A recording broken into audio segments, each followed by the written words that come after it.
ഉപഭോക്തൃ സംരക്ഷണ നിയമം 1986 ഉപഭോക്താവിൻ്റെ അവകാശങ്ങൾ സംരക്ഷിക്കുന്നതിനായി 1986 പാർലമെൻറ്റ് പാസാക്കിയ നിയമമാണിത്. ഉപഭോക്താവിൻ്റെ അവകാശങ്ങൾ സ്പഷ്ടമായി നിർവചിക്കുകയും ഉപഭോക്തൃ സംരക്ഷണത്തിനായി ഇന്ത്യയിൽ പ്രത്യേക നീതിന്യായ സംവിധാനങ്ങൾ സ്ഥാപിക്കുകയും ചെയ്തത് 1986 ഉപഭോക്തൃ സംരക്ഷണ നിയമപ്രകാരമാണ്. ഇ-കൊമേഴ്സ് പ്ലാറ്റ്ഫോമുകൾ നിലവിൽ വന്ന പുതിയ സാഹചര്യത്തിൽ ഇത്തരം മേഖലകളിലും ഉപഭോക്താവിന് സംരക്ഷണം നൽകുന്ന നിയമം അനിവാര്യമായി വന്നു. ഈ പശ്ചാത്തലത്തിലാണ് ഉപഭോക്തൃ സംരക്ഷണ നിയമം 2019 നിലവിൽ വന്നത്. ഉപഭോക്തൃ സംരക്ഷണ നിയമം 2019 അഥവാ കൺസ്യൂമർ പ്രൊട്ടക്ഷൻ ആക്ട് 2019.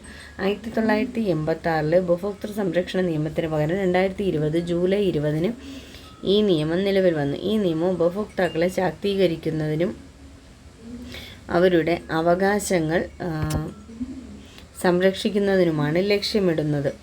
ഇനി ഉപഭോക്തൃ സംരക്ഷണ നിയമത്തിന് കുറച്ച് സവിശേഷതകളുണ്ട്.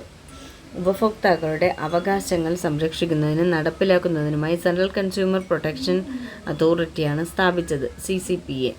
ഇ-കൊമേഴ്സ് പ്ലാറ്റ്ഫോമുകൾ നടത്തുന്ന വ്യാപാരം തടയുന്നതിനുള്ള നിയമങ്ങൾ ഉപഭോക്തൃ തർക്ക പരിഹാര പ്രക്രിയ ലളിതമാക്കുന്നു. മായം കലർന്ന വ്യാജ വസ്തുക്കളുടെ നിർമ്മാണമോ വിൽപ്പനയോ നടത്തുന്നവരെ ശിക്ഷിക്കാൻ ഈ നിയമം വ്യവസ്ഥ ചെയ്യുന്നു. തെറ്റിദ്ധരിപ്പിക്കപ്പെടുന്ന പരസ്യങ്ങൾ പ്രചരിപ്പിക്കുന്നത് തടയുന്നു. ഉപഭോക്തൃ വിദ്യാഭ്യാസം ലഭിക്കാനുള്ള അവകാശം ഉറപ്പുവരുത്തുന്നു. ഇതൊക്കെയാണ് പ്രത്യേകിച്ച് ഇതിലുള്ള സവിശേഷതകൾ. 1986 ഉപഭോക്തൃ സംരക്ഷണ നിയമത്തിന് പുറമെ നിശ്ചിത വിഷയങ്ങൾ ഉപഭോക്താവിൻ്റെ അവകാശങ്ങൾ സംരക്ഷിക്കുന്നതിനായി വേറെ കുറച്ച് നിയമങ്ങളും കൂടി നിലവിൽ വന്നിട്ടുണ്ട്. അപ്പോൾ അതിനായിട്ട് വന്ന ഒരെണ്ണമാണ് ഭക്ഷ്യോൽപാദനങ്ങളുടെ ഗുണനിലവാരം നിർവഹിക്കുന്നതിനായിട്ട് ഭക്ഷ്യസുരക്ഷാ സ്റ്റാൻഡേർഡ് ആക്ട് 2006 നിലവിൽ വന്നിട്ടുണ്ട്. ഇപ്പോൾ ഈ ഉപഭോക്താവിൻ്റെ അവകാശങ്ങൾ സംരക്ഷിക്കപ്പെടുന്ന നിയമങ്ങൾ ഏതൊക്കെയാണ് ഇപ്പോൾ മനസ്സിലായല്ലോ.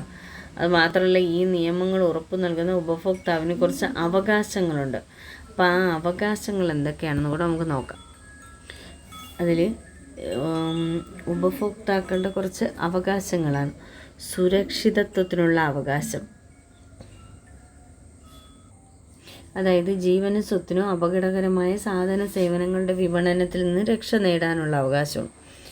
തിരഞ്ഞെടുക്കുവാനുള്ള അവകാശം, മത്സരാധിഷ്ഠിത വിലയിൽ സാധന സേവനങ്ങൾ തിരഞ്ഞെടുക്കാനുള്ള അവകാശം.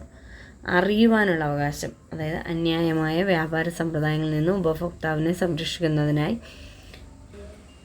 സാധനങ്ങളുടെ ഗുണമേന്മ, അളവ്, പരിശുദ്ധി, വില നിലവാരം എന്നിവ അറിയാനുള്ള അവകാശം.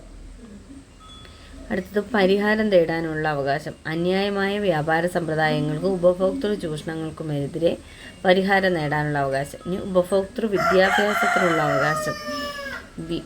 വിവരമുള്ള ഒരു ഉപഭോക്താവാകാനുള്ള അറിവും വൈദഗ്ധ്യവും നേടാനുള്ള അവകാശം.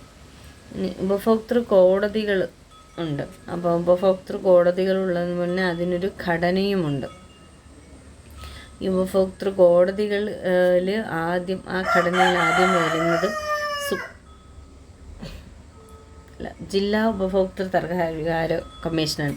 1 കോടി രൂപ വരെയുള്ളത് അവിടെ പരിഹരിക്കും. അതിനു മുകളിൽ 1 കോടി മുതൽ 10 കോടി വരെയുള്ള നഷ്ടപരിഹാരമാണെങ്കിൽ സംസ്ഥാന ഉപഭോക്തൃ തർക്ക പരിഹാര കമ്മീഷനാണ്. ഇനി 10 കോടിക്ക് മുകളിലുള്ള എല്ലാം ദേശീയ ഉപഭോക്തൃ തർക്ക പരിഹാര കോടതി. ഇനി അതല്ലെങ്കിൽ പിന്നെ സുപ്രീം കോടതിയിലേക്ക് പോകും. അതിൽ നിൽക്കാത്ത കേസുകളാണ് സുപ്രീം കോടതിയിലേക്ക് പോകുന്നത്. അപ്പോൾ ഇതാണ് ഉപഭോക്തൃ തർക്ക പരിഹാര സംവിധാനത്തിൻ്റെ ഒരു ഘടന എന്ന് പറയുന്നത്. ഉപഭോക്തൃ കോടതികളുടെ ചരിത്രം സത്യം ആരംഭിക്കുന്ന 1986 ഇന്ത്യയിൽ ഉപഭോക്തൃ സംരക്ഷണ നിയമം, അതായത് കൺസ്യൂമർ പ്രൊട്ടക്ഷൻ ആക്ട് നിലവിൽ വന്നതോടുകൂടി ഇതോടെ ഉപഭോക്തൃ കോടതികൾ സ്ഥാപിക്കുകയും പരാതികൾ വേഗത്തിൽ പരിഹരിക്കാനുള്ള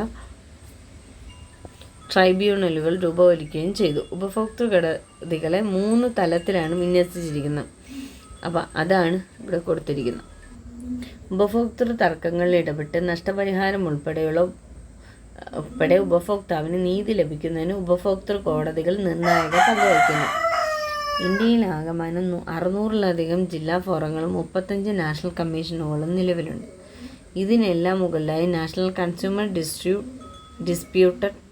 ഡിസ്പ്യൂട്ട്സ് റെഡ്രസൽ കമ്മീഷൻ NCDRC എന്ന അപ്പെക്സ് ബോഡിയുമുണ്ട്. ഉപഭോക്തൃ സംരക്ഷണ നിയമപ്രകാരം ഉപഭോക്തൃ കോടതികൾക്ക് പുറമെ ത്രിതല ഉപദേശ സമിതികളും നിലവിലുണ്ട്. അവ താഴെ പറയുന്നവയാണ്: ജില്ലാ ഉപഭോക്തൃ സംരക്ഷണ കൗൺസിൽ, സംസ്ഥാന ഉപഭോക്തൃ സംരക്ഷണ കൗൺസിൽ, ദേശീയ ഉപഭോക്തൃ സംരക്ഷണ കൗൺസിൽ.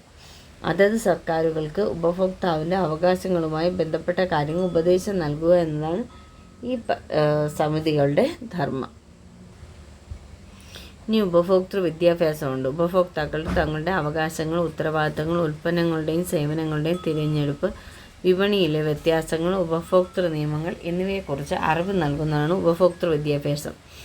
ഇതിൻ്റെ ലക്ഷ്യങ്ങളാണ് താഴെ പറയുന്നത്: ഉപഭോക്താവിൻ്റെ അവകാശങ്ങൾ സംരക്ഷിക്കുക, ഉപഭോക്തൃ ഉത്തരവാദിത്തങ്ങൾ ബോധ്യമാക്കുക, വ്യാപാരത്തിൽ പ്രത്യേകിച്ച് ഓൺലൈൻ വ്യാപാരത്തിൽ സുരക്ഷ ഉറപ്പാക്കുക, വിപണിയിലെ ധാർമ്മികതയും ചട്ടങ്ങളും തിരിച്ചറിയുക, ഉപഭോക്തൃ സംരക്ഷണ നിയമത്തെ കുറിച്ച് ബോധവൽക്കരണം നടത്തുക, ആരോഗ്യ സുരക്ഷ ഉറപ്പാക്കുക, ഉപഭോക്തൃ നീതി പ്രോത്സാഹിപ്പിക്കുക.